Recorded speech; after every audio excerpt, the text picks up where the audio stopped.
நம்ம பண்ணை இயற்கை அங்காடி 100% இயற்கை வேளாண் தயாரிப்பு. தொடர்புக்கு 8774449299. உலகில் எங்கு பிறப்பினும் தமிழ் கற்கலாம் கற்பிக்கலாம். Learn and teach Tamil from worldwide. Avvaiyar பாடசாலை.org. அதான் அந்த நியூஸே ஃபேக்குன்னு சொல்றாங்க. அதை பார்க்கும்போது உங்களுக்கு அந்த டூ வீலர்ல உள்ள வழக்கறிஞர் போறாங்க, ஸ்பீட் பிரேக்கர் மேல ஏறி இறங்குறாங்க. பின்னாடி வரக்கூடிய எழுச்சி தமிழருடைய வாகனம் அதே ஸ்பீட் பிரேக்கர்ல இடிச்சிருக்கலாம்.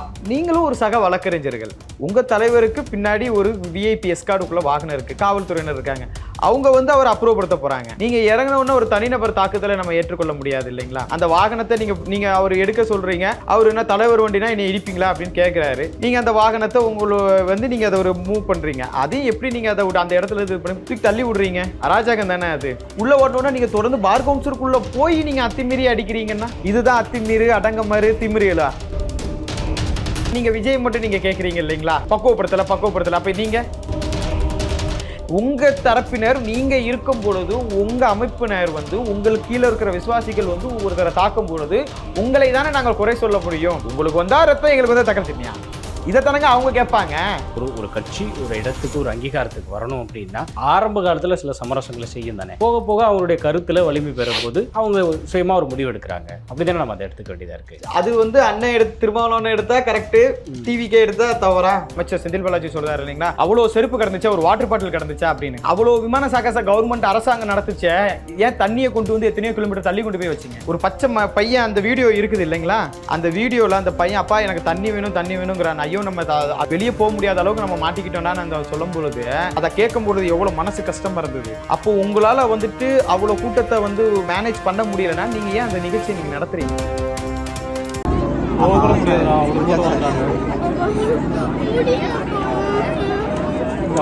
போக முடியாதுடா.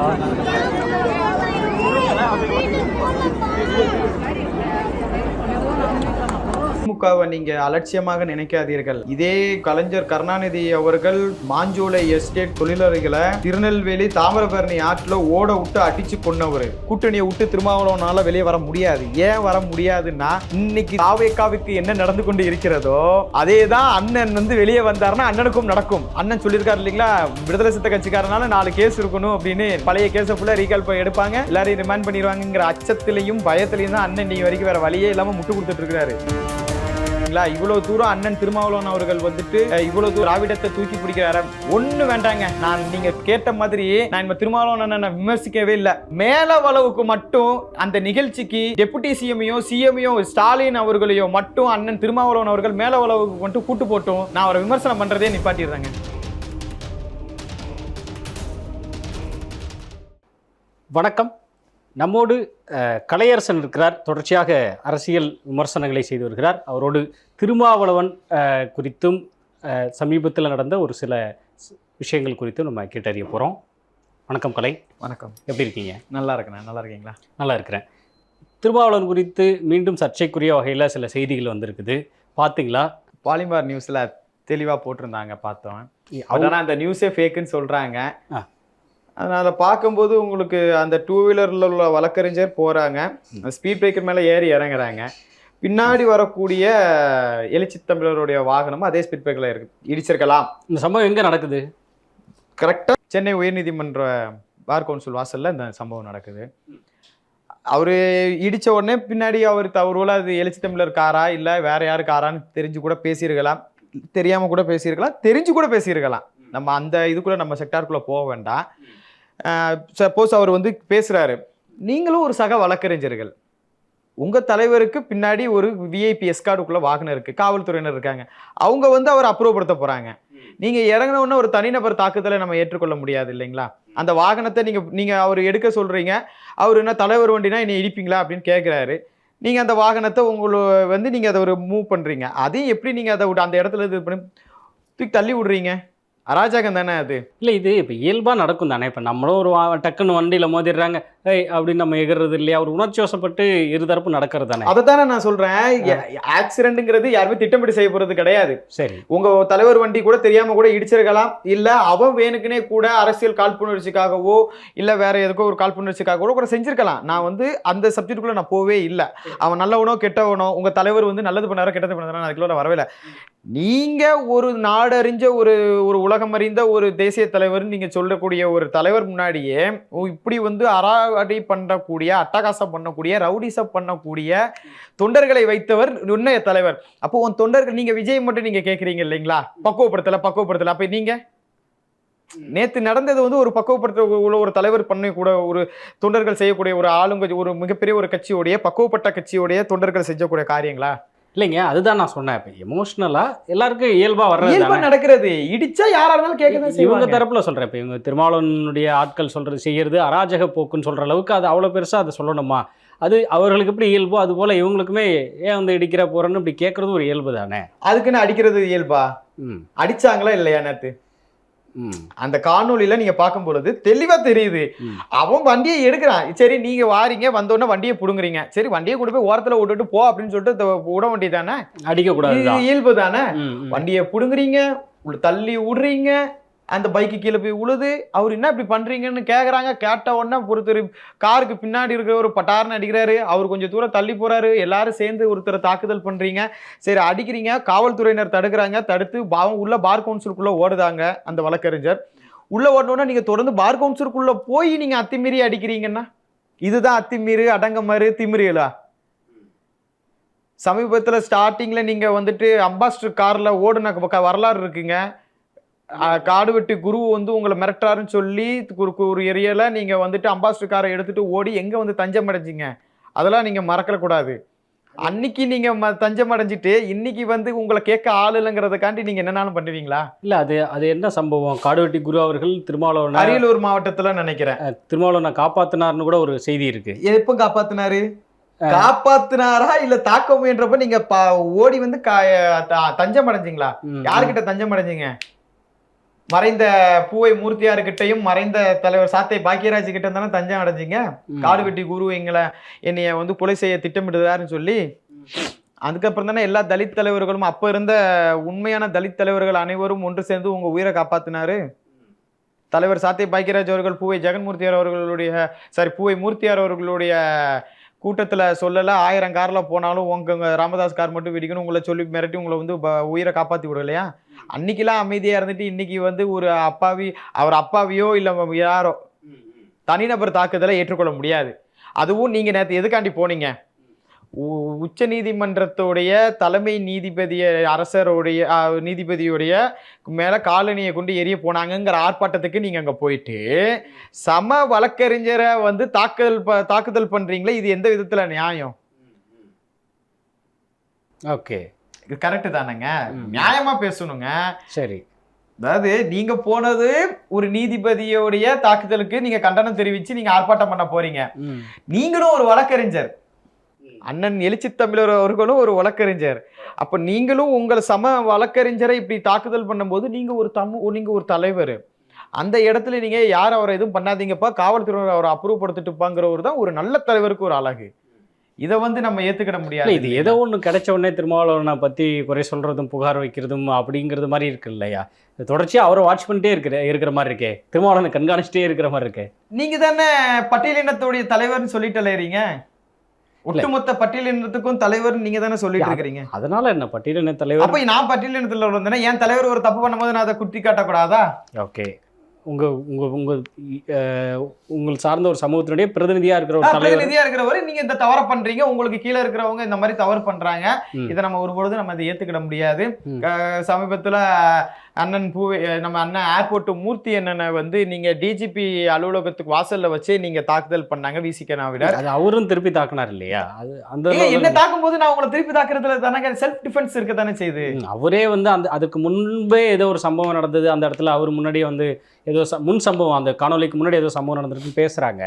சரி, இது இருக்கட்டும். இப்ப நம்ம விடுதலை சிறுத்தைகள் கட்சியினர் மேல ஏன் இந்த இது யாரோ ஒரு நபர், அந்த விடுதலை விசிகாவை சேர்ந்த ஒரு நபர் அங்க தாக்குறாரு அந்த வழக்கறிஞரை, இது ஏன் அந்த கட்சியினர் மேல அந்த தொண்டர்கள் மீதான குற்றச்சாட்டா மாத்துறீங்க? அதை 1000 சோத்துக்கு ஒரு சோறு தானங்க பதம்.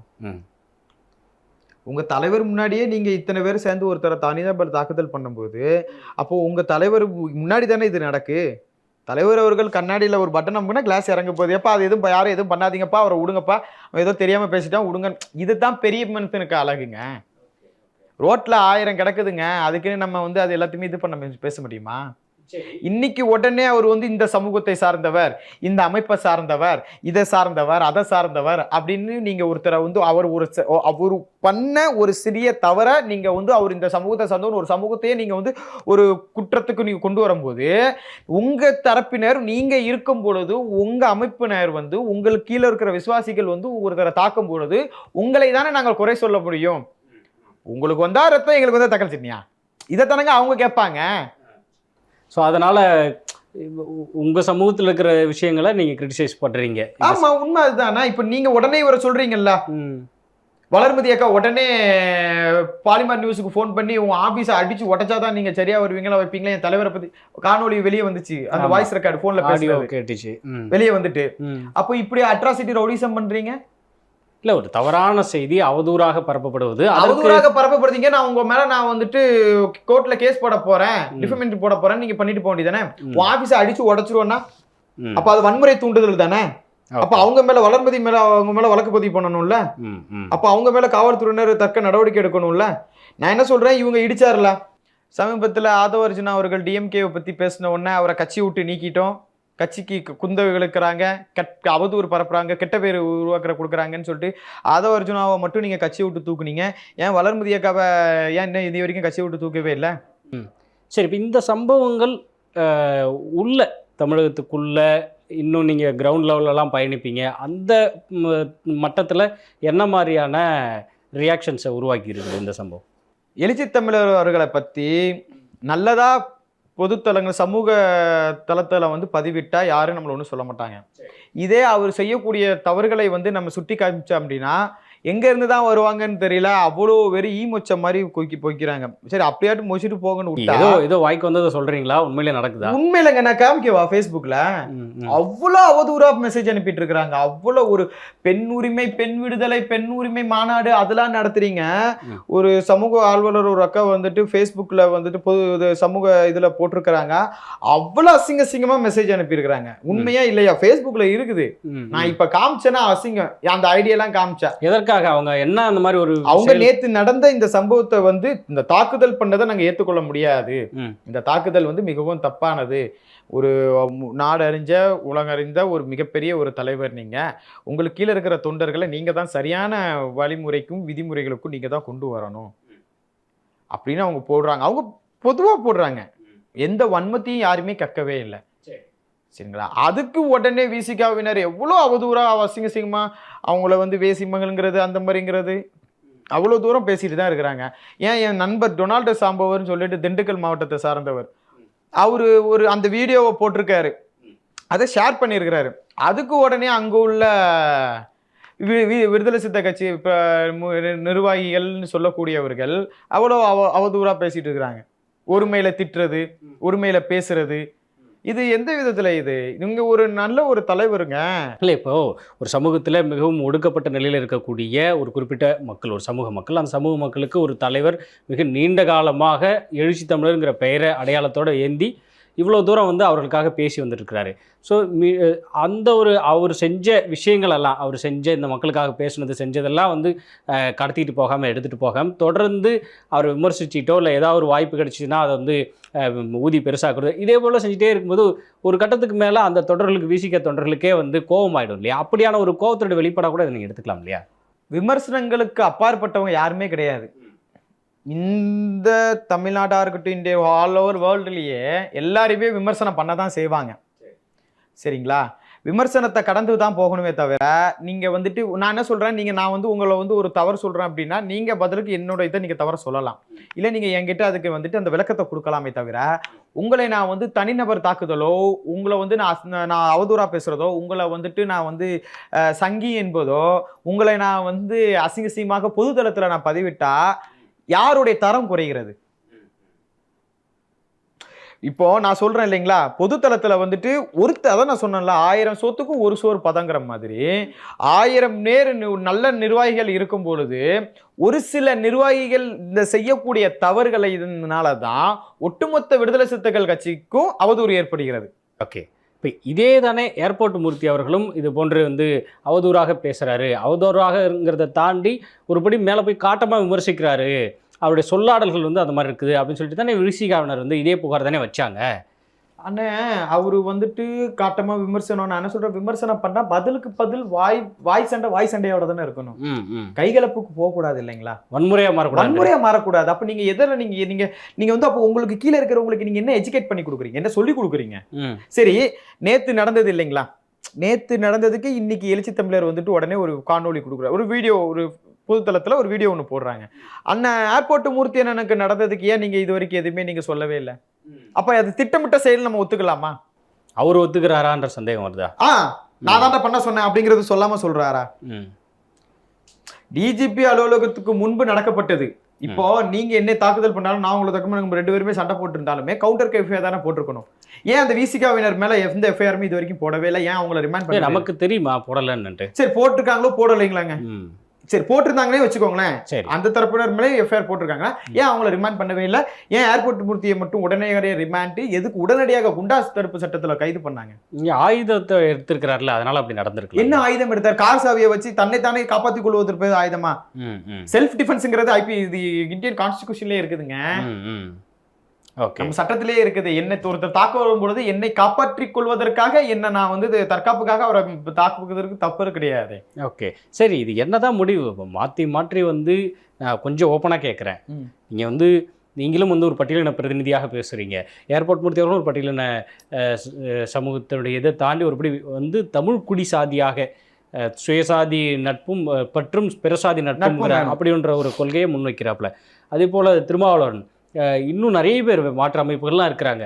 இது போன்று தலித்துன்ற சொல்லை ஏற்றுக்கிட்டு செயல்படுறவங்க இருக்கிறாங்க.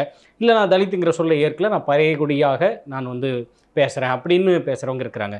இப்படி இவர்கள் எல்லாமே தனித்தனியாக ஒன்றிணையாமல் தனித்தனியாக இயங்குறாங்க. இது கூட பரவாயில்ல. ஏன் இவர்களுக்குள் முரண்பாடு, உட்பூசல் இதெல்லாம் நடக்குது? இதுக்கு ஒரு முடிவு கிடையாமல் போயிட்டுருக்கேன். முடிவு இல்லைன்னா இது வந்து ஒரு கரெக்டான, யாருக்குமே ஒரு கொள்கையே கிடையாது. யாருக்கு என்ன கொள்கை இருக்குது? நான் ஓப்பனாக எல்லா தலைவர்களுமே நான் கேட்குறேன், ஒட்டுமொத்த பட்டியலின தலைவர்களாக இருக்கட்டும், நான் எனக்கு என்ன கேட்குறேன்னா, இன்னைக்கு வந்து நாயுடுகள் கட்சிகள் இருக்கிறது இல்லைங்களா? இன்னைக்கு சென்னை மையத்தில் இன்னைக்கு எல்லா சாதியினர்களுக்குமே சங்கம் இருக்கு, கட்டிடம் இருக்கு, தங்கும் விடுதிகள் இருக்கு. ஆனால் பறையர்களுக்கு சென்னைக்குள்ள தங்கும் விடுதிகள் இருக்கிறதா? கல்யாண மண்டபங்கள் இருக்குதா? கல்லூரிகள் இருக்குதா? பள்ளிகள் இருக்கிறதா? எதுவுமே கிடையாது. நீங்கள் ஆம்ஸ்ட்ராங்கோடைய நினைவேந்தலில் ரஞ்சித் பேசுனது உங்களுக்கு ஞாபகம் இருக்கா? ஒரு 40% பேர் சென்னையில் வந்து நாங்கள் தான் இருக்கோம் அப்படிங்கிற மாதிரி ஒரு சொல்ல வந்து சொன்னாங்க. இருந்து என்ன பிரயோஜனம்? 40% பேர் இருக்கிறாங்கண்ணா, எல்லாமே ஓகேண்ணே, நான் அதெல்லாம் நான் எதுவுமே நான் இல்லைன்னு சொல்லவே இல்லை. பூர்வக்குடி மக்கள் நம்ம தான், பறையர் இனம் தான் வந்துட்டு சென்னையின் மையப்பகுதியிலும் பூர்வக்குடியர்கள். இன்னைக்கு தான் எல்லாமே அடிச்சு வெட்டிட்டாங்களா, கண்ணகி நகர், அந்த நகர், இந்த நகர் தானே இருக்கிறாங்க. இன்னைக்கு சென்னை சிட்டிக்குள்ள யார் இருக்கிறா? மையத்தில் யார் இருக்கிற? மையத்தில் நம்ம இல்லையே. மின்ட்டு பகுதி, அனகாபுத்திரி, எல்லா இடங்களும் அதுதான் இந்த ஒவ்வொன்றும். இப்போ காசா கிராண்டுக்கு மதிப்புக்குரிய ஐயா ஸ்டாலின் அவர்கள் வித்துக்கொண்டே இருக்கிறாரு. காசா கிராண்டுக்கு கொடுத்துட்டு தானே இருக்கிறாங்க. சமீபத்தில் பழைய இது என்னது, நம்ம நதிக்கரை ஓரமாக இருந்தவங்க எல்லாம் காலி பண்ண வச்சுட்டாங்கல்ல, அதுக்கு காசா கிராண்டுக்கு தானே கொடுத்துட்டாங்க. இப்போ பூர்வக்குடி இல்லையே, அதெல்லாம் உங்களால கேட்க முடியாது. எங்கேயோ இருக்கிற ஒரு ஒன்றும் இல்லை, ஒரு ஒரு புவர் வில்லேஜ், ஒரு தென் மாவட்டத்துல இருந்து ஒரு குக்கிராமத்துல இருந்து தன்னுடைய மகனுடைய படிப்புக்காக 12th படிச்சு முடிச்சுட்டான். அடுத்த மேல் கல்லூரிக்காண்டி ஒரு இதுக்கு இது மீன் அது என்னது கவுன்சிலிங் காண்டி வாரான். அவன் வந்து எங்க தங்குவான்? இன்னைக்கு மற்ற சமுதாயத்துக்காரர்களுக்கு அங்கங்க தங்குறதுக்கு விடுதிகள் இருக்கிறது, தங்குறதுக்கு ஆதி திராவிடர் விடுதிகள் இல்லையா? இங்க புரியல. ஆதி திராவிடர்கள் விடுதிகள் இல்லையா? எங்க இருக்கு? அதைத்தான் நானும் கேட்கிறேன். அதை உங்களால வாங்கி கொடுக்க முடியல, ஒரு கட்டிடம் வாங்கி கொடுக்க முடியல. நீங்க வந்து தலைவர்கள் இத்தனை பேர் எதுக்கு போராடுறீங்க? 12 லட்சம் ஏக்கர் பஞ்சமி நிலத்தை சூறையாடி வைத்துக் கொண்டு இருக்கிறாங்க, அதை உங்களால மீட்டு கொடுக்க முடியல. இவ்வளவு போராட்டம், பெண்களுக்கான பொதுக்கூட்டம் நடத்துறீங்க, ஆர்ப்பாட்டம் நடத்துறீங்க, மாநாடு நடத்துறீங்க, அந்த மாநாடு இந்த மாநாடு நடத்துறீங்களா? யார் பஞ்சமி நில மீட்பு மாநாடு நடத்திருக்காங்களா? இத்தனை தலைவர்கள் இருக்கிறாங்களா? இத்தனை தலைவர்களும் ஒன்று சேர்ந்து பூர்வக்குடி மக்களுக்குள்ளான இடத்தை மீட்டு கொடுக்க முடிஞ்சிச்சா? உரிமைகளை வாங்கி கொடுக்க முடிஞ்சுதா? நீங்க என்ன அப்புறம் எல்லாரும் தலைவர்னு சொல்லிட்டு இருக்கிறீங்க? விஜயை எதிர்த்து நிறைய விமர்சனங்கள் எல்லாம் கூட திருமாவளவன் வச்சிருந்தாரு. அவர்னால ஏன் இதை பேச முடியாதா? 2001 பிஜேபி கூட கூட்டணியில இருந்தது யாருங்க? விஜயா, அண்ணன் எழுச்சி தமிழர் திருமாவளவன் அவர்களா? இல்லை ஒரு கட்சி ஒரு இடத்துக்கு ஒரு அங்கீகாரத்துக்கு வரணும் அப்படின்னா ஆரம்ப காலத்தில் சில சமரசங்களை செய்யும் தானே. போக போக அவங்களுடைய கருத்தில் வலிமை பெறும்போது அவங்க சுயமாக ஒரு முடிவு எடுக்கிறாங்க. அப்படிதானே நம்ம அதை எடுத்துக்க வேண்டியதாக இருக்குது. அது வந்து அண்ணன் திருமாவளவன் எடுத்தா கரெக்டு, டிவிக்கே எடுத்தா தவறா? கரெக்டு தானே. நீங்க ஸ்டார்டிங்ல எல்லாரு கூடயும் சமரசமா போவீங்க, சமரசமா இருப்பீங்க, எல்லாமே பண்ணுவீங்க, ஓகே. ஆனா அதே ஸ்டாண்டை இப்போ தாவேகாவினர் செஞ்சா அது தவறு. பிஜேபியோடைய பி டீம், பிஜேபி கால் ஊனவே கூடாது. ஏன் 2001 ஏன் காலை ஊன விட்டீங்க? அன்னைக்கு வாஜ்பாய் அரசை நீங்க ஏத்துக்கிட்டீங்கல்ல, கூட்டணியில மட்டும் அப்போ மட்டும் ஜாலியா இருந்தீங்க. இல்லை, பிஜேபியோடைய இன்றைய தீவிரம் வாஜ்பாய் அரசுல இல்லை அப்படிங்கிறது பொதுவான ஒரு கருத்தா இருக்கு எல்லாருக்கும். பிஜேபி 100 வருஷமா ஆர்எஸ்எஸ் உடைய 100 வருஷங்க அவங்களுடைய இதுதானங்க. பிஜேபி தாய் கழகம் தானே ஆர்எஸ்எஸ். நீங்க என்ன சொல்றீங்க?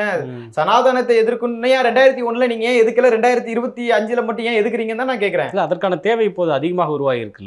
எப்படி தேவை அதிகமா உருவாகிறது? இன்னைக்கு வந்துட்டு இஸ்லாமியர்கள் வந்துட்டு நிம்மதியா இருக்க முடியலையா? தமிழ்நாட்டுல இன்னைக்கு வந்து இஸ்லாமியர்களால ஃப்ரீயா இருக்க முடியலையா? கிறிஸ்தவர்களால இருக்க முடியலையா? சொல்லுங்க. ஸோ தமிழ்நாட்டில் அப்போ நீங்கள் சொல்கிற தமிழ்நாட்டில் இஸ்லாமியர்களோ கிறிஸ்தவர்களோ நலமுடன் நிம்மதியாக ஸ்டாலின் ஆட்சியில் இருக்கிறாங்க, நீங்கள் ஒத்துக்கிறீங்க? ஸ்டாலின் ஆட்சின்னு சொல்லவே இல்லை. இது ஒத்துக்கலாம் சீரியஸாக நான் சொல்கிறேன். அதில் நான் வந்துட்டு ஸ்டாலின் ஆட்சியாக இருந்தாலும் சரி, இல்லை எடப்பாடி ஆட்சியாக இருந்தாலும் சரி, நான் அதை வந்துட்டு நான் சொல்ல மாட்டேன். ஏன்னா தமிழ்நாடு வந்துட்டு எல்லாருக்குமே மாற்றானது. படிப்புலையும் சரி, நாகரீகத்திலையும் சரி, எல்லாத்துலேயுமே நம்ம வந்து அவங்களோட, ஆமாம், எல்லாத்த விட அவங்கள விட நம்ம இன்னைக்கு இந்தியாவிலே நம்ம மட்டும் தான் பெஸ்ட்டு. அதை நான் மார்த்தட்டி நம்ம சொல்லலாம். அதில் வந்து அது ஆளுங்கட்சியாக இருந்தாலும் சரி, எதிர்க்கட்சியாக சரி, இவங்க ஆளும் போதும் சரி, அவங்க ஆளும் போதும் சரி, நம்ம அதிலெல்லாம் யாரையுமே நம்ம குறை சொல்ல முடியாது. ஏன்னா அப்படின்னா அப்படி ஒரு விஷயத்தில் சொல்ல போனால் எடப்பாடியார் வந்துட்டு வேல் யாத்திரைக்கு பெர்மிஷன் கொடுக்கல, ஆனால் இதே டிஎம்கே பெர்மிஷன் கொடுத்துச்சு. கரெக்டு தானே? அப்போ வந்து உண்மையிலே ஏ டீம் யார் பி டீம் யாருங்கிறத நம்மளால சொல்ல முடியாது. இன்னைக்கு வந்து இவ்வளோ பொங்கக்கூடிய திராவிட மாடல் ஆட்சி, இன்னைக்கு வந்து இந்த 41 பேருடைய மரணத்துக்கு இவ்வளோ தூரம் உடனே ஸ்டாலின் போறாரு, உதயநிதி ஸ்டாலின் துபாயில இருந்து வராரு, அன்பின் மக்கள் போய் அவரு உடனே 1 மணி நேரத்துல போறாரு. பேஷண்ட்ஸ் வர்றதுக்கு முன்னக்கூட்டியே ஸ்பாட்ல நிற்கக்கூடிய எம்எல்ஏ செந்தில் பாலாஜி அவர்கள் இவ்வளோ தூரம் நிற்கிறவங்க நான் சொல்லக்கூடிய பட்டியலையா இல்லைங்கிறது தான் எனக்கும் தெரியல. என்ன பட்டியல் வச்சிருக்கிறீங்க? ஒன்றும் இல்லை. 2022 11 பேர் மரணம், தஞ்சாவூர் தேர் விபத்து. ஞாபகம் இருக்குங்களா? மறந்துருப்பாங்க, நம்ம மக்களுக்கு தான் ஞாபகம் மருதி அதிகமாச்ச. 2023 22 பேர் மரணம், மரக்காணம் கள்ளச்சாராயம் சம்பவம். 2024 68 பேர் மரணம், கள்ளக்குறிச்சி கள்ளச்சாராயம் சம்பவம். 2024 5 பேர் மரணம், சென்னை விமான சாகச நிகழ்ச்சியில் துயரம். சரிங்களா? இப்ப 2025 41 பேர் மரணம், கரூர் கூட்ட நெரிசல் விபத்து. இவை விபத்துகள் அல்ல, நிர்வாகத்தின் அலட்சியம். இல்லை, விமான சாகச நிகழ்ச்சியை வந்து ஒரு 5 பேர் இருந்தாங்கன்னா அது மெரினா ஒரு மிகப்பெரிய கூட்டம் கூடுற இடம், அதில் இப்படி நடக்கிறது அப்படிங்கிறது நம்ம அதை வந்து நம்ம நார்மலைஸ் பண்ணிட்டு போக முடியாது தான். இருந்தாலும் கூட அது ஒரு துயரம்தான். பட் இருந்தாலும் அதை நம்ம அதற்கு நம்ம யாரையும் பொறுப்பாக்க சொல்ல முடியாதுல்ல. ஏன் பொறுப்பாக்க சொல்ல முடியாது? விமானம் நீங்க சாகசம் நடத்துறது அரசாங்கம் தானே. இன்னைக்கு இந்த 41 பேர் வந்துட்டு மரணங்கள்ல என்ன சொல்றாரு செந்தில் பாலாஜி என்ன சொல்லுதாரு இல்லைங்களா? அமைச்சர் செந்தில் பாலாஜி சொல்றாரு இல்லைங்களா? அவ்வளோ செருப்பு கிடந்துச்சா, ஒரு வாட்டர் பாட்டில் கிடந்துச்சா அப்படின்னு. அவ்வளோ விமான சாகச கவர்மெண்ட் அரசாங்கம் நடத்துச்சே, ஏன் தண்ணியை கொண்டு வந்து எத்தனையோ கிலோமீட்டர் தள்ளி கொண்டு போய் வச்சிங்க? ஒரு பச்சை பையன், அந்த வீடியோ இருக்குது இல்லைங்களா? உங்கள்கிட்ட இருந்தால் கூட அதை நினச்சிக்கோங்க. அந்த வீடியோவில் அந்த பையன், அப்பா எனக்கு தண்ணி வேணும் தண்ணி வேணுங்கிறான். ஐயோ நம்ம அது வெளியே போக முடியாத அளவுக்கு நம்ம மாட்டிக்கிட்டோம்னா அந்த சொல்லும் பொழுது, அதை கேட்கும் பொழுது எவ்வளோ மனசு கஷ்டமாக இருந்தது. அப்போ உங்களால் வந்துட்டு அவ்வளோ கூட்டத்தை வந்து மேனேஜ் பண்ண முடியலைன்னா நீங்கள் ஏன் அந்த நிகழ்ச்சியை நீங்கள் நடத்துறீங்க? திமுக, விசிக, திருமாவளவன், விஜய், இவங்களை பற்றின உங்களுடைய இறுதி கருத்தை பதிவு செய்யுங்க. விஜய் அவர்கள் இந்த ஒரு சம்பவத்துக்கே வந்து இப்படி வீட்டுக்குள்ள அடங்கி இருப்பதை வந்து நம்மளால ஏத்துக்கிட முடியாது. ஓகே, சரிங்களா? உங்களுக்கு அரசியல் வந்து இதை விட பயங்கரமா இருக்குதுங்க. திமுகவை நீங்க அலட்சியமாக நினைக்காதீர்கள். இதே கலைஞர் கருணாநிதி அவர்கள் மாஞ்சோலை எஸ்டேட் தொழிலாளிகளை திருநெல்வேலி தாமிரபரணி ஆற்றுல ஓட விட்டு அடிச்சு கொன்னவர். அதை யாருமே இன்னைய வரைக்கும் மறக்க முடியாது. இன்னைய வரைக்கும் கூட்டணி கட்சிக்கு வந்து 1000 உயிர்களை நாங்கள் பலி கொடுத்தாலும் திராவிடத்தை நாங்கள் ஒருபொழுதும் அழிய விட மாட்டோம் சொல்லக்கூடிய இதே அண்ணன் திருமாவளவன் அவர்கள் வருடம் மாஞ்சோலை எஸ்டேட் தொழிலாளிகளுக்கு வந்துட்டு வீர வணக்கம் செலுத்துறீங்களே, என்னத்துக்கு? நீங்க எப்படி உங்களுக்கு மனம் வருகிறது?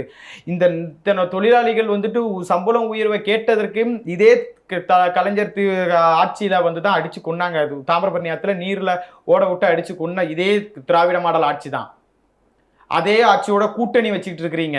நீங்க வந்து நீங்க வந்து சனாதன எதிர்ப்பு அந்த எதிர்ப்புலாம் நீங்க பேசுறீங்களா? முதல்ல திமுகக்குள்ள இருக்கக்கூடிய பாசிசம ஒழிக்கிறதுக்கு நீங்க என்ன பண்ணிட்டு இருக்கிறீங்க?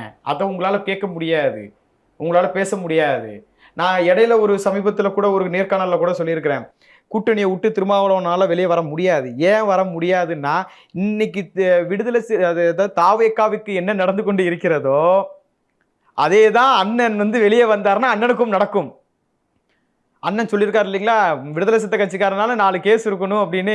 பழைய கேஸை ஃபுல்லாக ரீகால் எடுப்பாங்க, எல்லாரையும் ரிமாண்ட் பண்ணிடுவாங்கங்கிற அச்சத்திலையும் பயத்திலையும் தான் அண்ணன் நீ வரைக்கும் வேற வழியே இல்லாமல் முட்டு கொடுத்துட்டு இருக்கிறாரு திமுகவை. நம்ம வந்து இது வந்து நான் விஜய் அவர்களுக்கு சொல்லக்கூடிய ஒரு தார்மீக ஒரு என்னுடைய கடமையாக நான் நினைச்சுக்கிறேன். நீங்கள் திமுகவை வந்து சாதாரணமாக எதிர்பார்த்துறாதீங்க. எவ்வளவோ இருக்கு, அவங்களுடைய ஹிஸ்ட்ரியெலாம் நீங்கள் எடுத்து பார்த்தீங்க அப்படின்னா பயங்கரமான கொலை குற்ற சம்பவங்கள்லாம் நிறைய இருக்குது. அதனால் நீங்கள் என் தினகரன் ஆஃபீஸில் 3 பேரை எரிச்சு கொள்ளலையா இதே திமுக ஆட்சியில்? அதில் தண்டனை பெற்றவர்கள்லாம் இன்னும் இருக்கத்தானே செய்கிறாங்க. அந்த வரலாறு இருக்குது. மாஞ்சோலை எஸ்டேட் வரலாறு இருக்குது. அப்புறம் நம்ம பரமக்குடி துப்பாக்கிச்சூடு, சரிங்களா? இவ்வளோ தூரம் அண்ணன் திருமாவளவன் அவர்கள் வந்துட்டு இவ்வளோ தூரம் திராவிடத்தை தூக்கி பிடிக்கிறார. ஒன்று வேண்டாங்க, நான் நீங்கள் கேட்ட மாதிரி நான் இப்போ திருமாவளவன் அண்ணனை விமர்சிக்கவே இல்லை. மேலவளவுக்கு மட்டும் அந்த நிகழ்ச்சிக்கு டெபுட்டி சிஎம்மையோ ஸ்டாலின் அவர்களையோ மட்டும் அண்ணன் திருமாவளவன் அவர்கள் மேலவளவுக்கு மட்டும் கூட்டு போட்டும் நான் அவரை விமர்சனம் பண்ணுறதே நிப்பாட்டிடுறேங்க. இவ்வளோ ஸ்ட்ராங்கா சொல்றீங்கன்னா அது மேலவளவுக்குள்ளால போக மாட்டாங்கங்க. உங்களுடைய பஞ்சாயத்து தலைவரை தானங்க வெட்டிப்பா ப்ரூட்டல் மர்டருங்க. அப்போ கலைஞர் இருக்கும்போது அப்போ போராடினவர் திருமாவளவன் அல்ல, அண்ணன் பூவை மூர்த்தியார் மட்டும் தான் போராடினாரு மேலவளவு படுகொலைக்கு. ஏன் இப்ப போக முடியாதா? ஸ்டாலின் இப்போ எங்க போக சொல்லுங்களேன். இது வரைக்கும் போயிருக்கிறாங்களா? மேலவளவுக்கு கூட்டு போங்களேன். மேலவளவுக்கு மட்டும் நீங்க கூட்டு போங்க, விடுங்க, வேற வேண்டாம், எதுவுமே நான் பேசலைங்க. மேலவளவுக்கு மட்டும் போயிட்டு அவருடைய படுகொலையை பற்றி மட்டும் ஆனா ஒரு நிகழ்ச்சி மட்டும் இல்லை.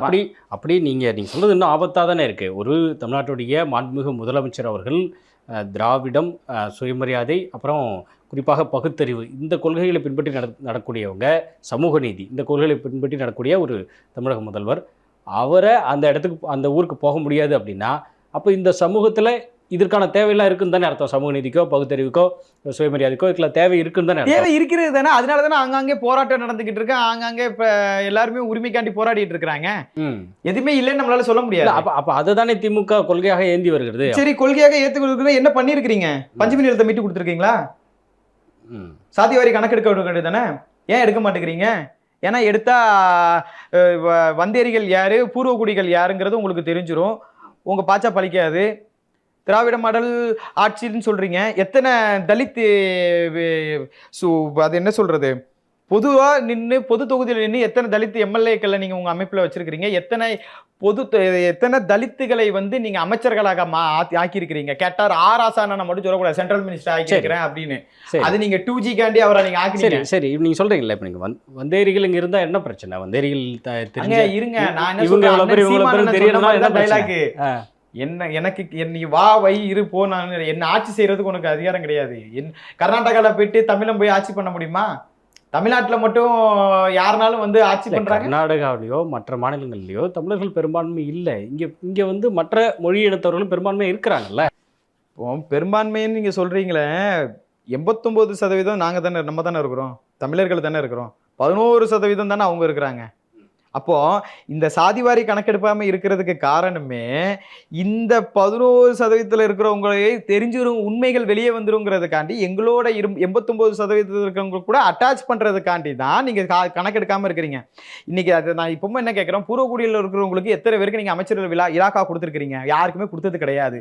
நீங்க சமூக நீதி பேசக்கூடிய இதே திராவிட மாடல் ஆட்சி பஞ்சமி நிலத்தை மீட்டு கொடுப்போம்னு சொன்னாங்க, மீட்டு கொடுக்கல. இஸ்லாமிய சிறைவாசிகளுக்கு இது பண்றோம்னு சொன்னாங்க, பண்ணி கொடுக்கல. நீட்டை ஒழிப்போன்னு சொன்னாங்க, பண்ணி கொடுக்கல. கேஸ் விலையை குறைப்போன்னு சொன்னாங்க, பண்ணி கொடுக்கல. எலக்ட்ரிசிட்டியை இது பண்றேன்னு சொன்னாங்க, பண்ணி கொடுக்கல. அது என்னது இருக்கிற எல்லா பொருளாதாரத்துல வந்துட்டு எல்லா அது என்னது செலவையும் நாங்க கம்மி பண்ணுவோம்னு சொன்னாங்க, பண்ணி கொடுக்கல. 1000 ரூபாய் எல்லா பெண்களுக்கும் கொடுப்பேன்னு சொன்னாங்க, அதுலயும் பண்ண கொடுக்கல. இலவச பஸ்ன்னு நீங்க சொன்னீங்க, இலவச பஸ்ஸையும் நீங்க ஓசின்னு சொல்லி எங்களை கிண்டல் பண்றீங்க. ஏன் இப்போ நீங்கள் வந்து 89% தமிழர்கள் இருக்காங்கன்னா அவங்களை எப்படி நீங்கள் 11% காட்டிடுவாங்கன்னு நீங்கள் சொல்கிறீங்க? இப்போ இந்த 89% இருக்கிறவங்கள 11% இருக்கிறவங்கள எப்படி அட்டாச் பண்றேன்னு நீங்க கேக்குறீங்களே, உப்பிலியர்கள்னு இருக்கு. அவங்கள வந்து இது பண்ற சமூகத்தினர் அவங்கள வந்துட்டு உப்பாளார் அப்படிங்கிற ஜாதி சென்டர் நீங்க கொடுக்குறீங்க. குயவர்களை வந்து குலாலார்னு சொல்லிட்டு நீங்க சாதி சென்டர் கொடுக்குறீங்க. அப்போ இந்த 11% அந்த 89% வந்துட்டு அட்டாச் ஆகிருதுங்களா? ஸோ இந்த மாதிரி தான் இவங்க வந்து அவங்க பெரும்பான்மைன்னு சொல்லி காமிக்கிறாங்க. தமிழ் சாதியினரை இந்த சாதியினரை அந்த சாதியினரா மாத்திருந்தாங்க, அந்த சாதியினரை தெலுங்கராரா மாத்திருந்தாங்க, தமிழ் சமூகத்தை வந்து தெலுங்கர் சமூகமா மாத்திக்கிட்டு இருக்கிறாங்க. அப்போ ஒரு ஒரு தலைமுறையவேங்கிறத விட ஒரு ஒரு வகுப்பினரையே வந்து இவங்க வந்து தெலுங்கராரா மாத்துறாங்க. தமிழ் குடிகள் கிடையாது, நீங்க வந்து ஆந்திரா குடிகள் அப்படின்னு சொல்லிட்டு ஒரு தெலுங்கர்களா நம்மளை கொண்டு வராங்க. அப்போ இப்படி கொண்டு வரதுனாலதான் இதுதான் முதல்ல பறையர் சமூக மக்களுக்குமே நடந்தது இல்லையா? இப்போ அதே மாதிரி இன்னொரு விஷயம் இதுல ஒரு விருப்பம் இருக்குன்னா, பறையர்கள் என்றுமே ஒன்று சேரக்கூடாதுன்னா இவங்க என்ன பண்றாங்க, ஆதி திராவிடர், இப்போ பறையர்கள், சாம்பவர்கள் அப்படின்னு சொல்லிட்டு இவங்களே இப்போ என்கிட்ட வந்து நீங்க வந்து இப்போ இதே வந்து நான் வந்து இப்போ திருநெல்வேலியில வந்து நீங்க கேட்டீங்கன்னா நான் பறையன்னு சொல்லுவேன். இதே சென்னையில வந்து கேளுங்க, பறையன்னு சொல்ல தெரியாது, ஆதி திராவிடர், சாதி சென்ட்ரல்ல ஃபுல்லா ஆதி திராவிடர் வரும். இதே கன்னியாகுமரி, நாகர்கோயில் அந்த சைடு நீங்க போயிட்டீங்க அப்படின்னா, கன்னியாகுமரி டிஸ்ட்ரிக்ட்குள்ள போயிட்டீங்க அப்படின்னா சாம்பவர்னு சொல்லுவாங்க. அதுக்குள்ள இன்னும் உட்பிரிவு சொல்லியிருந்தாங்க. அப்போ இப்படி பிரிஞ்சு நீங்க கேக்குறீங்க இல்லைங்களா, ஏன் இவங்க எல்லாம் இத்தனை தலைவர்கள் அப்ப அவங்க ஒவ்வொரு தலைவரும் பிடிச்சிடும். நான் அதனாலதான் ஒட்டுமொத்த தலைவர்களுமே சேர்த்து கேட்கிறேன், ஏன் நீங்க இதெல்லாம் எங்களுக்கு பண்ணி கொடுக்க மாட்டேங்கிறீங்க? ஒரு கல்யாண மண்டபம் கிடையாது, ஒரு சங்கம் கிடையாது. இன்னைக்கு சங்கம்னு ஒண்ணு இருந்துச்சு அப்படின்னா, இன்னைக்கு வந்து பாத்தீங்க அப்படின்னா வன்னிகர் சங்கம் இருக்கு. அப்போ வன்னிகர்ல யாராவது ஒருத்தர் பிரச்சனை பண்ணாங்கன்னா அந்த சங்கத்துல போய் கம்ப்ளைண்ட் பண்ணிக்கிறாங்க. நாடார் சங்கம் இருக்கு, நாடார் சங்கத்துல யாருக்காவது ஒரு பிரச்சனைனா அந்த சங்கம் வந்துருது. இன்னைக்கு பூர்வகுடி மக்களுக்கு ஒரு சங்கம் இல்லாதனால தானே யாராலுமே எதுவுமே பண்ண முடியல. பறையர் பேரவை, பறையர் சங்கங்கள் நிறைய இருக்குது. அதுதான் அண்ணன் வந்து இனிமே எவனாடு பறையர்னு சொல்லி வந்தா செருப்ப கழட்டி அடின்னு சொல்லி அண்ணன் சொல்லி இருக்கிறாரு. அதைத்தானே எல்லாரும் பண்ணிக்கிட்டு இருக்கிறாங்க. இப்ப ஏர்போர்ட் மூர்த்தி என்ன வந்துட்டு இப்ப பறையர் இயக்கம் தான் வச்சிருந்தாரு பேரவைன்னு, அவரை தான் டிஜிபி ஆபீஸ்ல வச்சு நீங்க அடிக்கிறீங்க. ஒட்டுமொத்த பறையர்களையும் தான் நீங்க இது பண்றீங்களே. நீங்க எனக்கு தெரிஞ்சு நான் இது வந்து இது தப்பா சரியான்னு எனக்கு தெரியல. ஆனா வந்துட்டு அண்ணன் வந்து உண்மையான நீங்க எதை வச்சு நீங்க வந்து வளர்ந்தீங்களோ, எதை வச்சு உங்களுக்கு இந்த விடுதலை சிறுத்தை டிபிஐலேருந்து விடுதலை சிறுத்தையா நீங்கள் மாறினீங்களோ, யாரால உங்களுக்காண்டி நீங்கள் உண்மையாக உங்களுக்காண்டி இருந்த விசுவாசங்களை வந்து நீங்கள் கொஞ்சமாட்டு ஞாபகம் வச்சு வந்த வழியை கொஞ்சம் திரும்பி பார்த்து இந்த மக்களுக்கு கொஞ்சம் நல்லது பண்ணுங்க. ஏன்னா நீங்கள் தான் வந்து ஒட்டுமொத்த பட்டியலினத்துக்கும் தலைவர்னு பெருமையாக சொல்கிறீங்க இல்லைங்களா? இதெல்லாம் எங்களுக்கு பண்ணி கொடுங்க, எங்களுடைய பஞ்சமி நிலத்தை எங்களுக்கு மீட்டு கொடுங்க. நாங்கள் வந்து இன்னைக்கு இவ்வளோ தூரம் கஷ்டப்படுறதுக்கு எங்ககிட்ட எங்களுடைய நிலம் எங்களுக்கு இருந்துச்சு அப்படின்னா யாரும் எங்களை எதுவுமே பண்ண முடியாது. இன்னைக்கு எங்களுடைய பூர்வகுடி மக்கள் இன்னைக்கு சென்னையில் மையப்பகுதியில் இருந்தவங்கள இன்னைக்கு அடிச்சு விரட்டி கண்ணகி நகர், அந்த நகர், இந்த நகர்னு ஈசிஆர், சென்னையோட எங்கேயோ எங்களை விரட்டி விட்டுறதுக்கு இந்த தமிழக அரசு பண்ணது. நீங்க கூட்டணி கட்சியில் இருக்கிறீங்க, இந்த பிரச்சனையை முடிச்சு கொடுக்கலாம் சரிங்களா? இதுக்கப்புறம் வந்துட்டு நம்ம மேல உளவு சொன்ன மாதிரி மேல உளவு பிரச்சனை, மேல உளவுல நீங்க உங்களால கூட்டு போக முடியாது. நான் ஓப்பனாவே சொல்றேன், சிஎம்ஆல மேல உளவுக்கு போக முடியாது. போட்டுங்க, நீங்க என்ன சொல்லலாம் நான் கேட்குறேங்க. நான் டிஎம்கேக்கே மாறிடுறேங்க, இல்லைன்னா விடுதலை சிறுத்தை கட்சிக்கே மாறிடுறேங்க. முடிச்சுக்குவோம். நன்றி.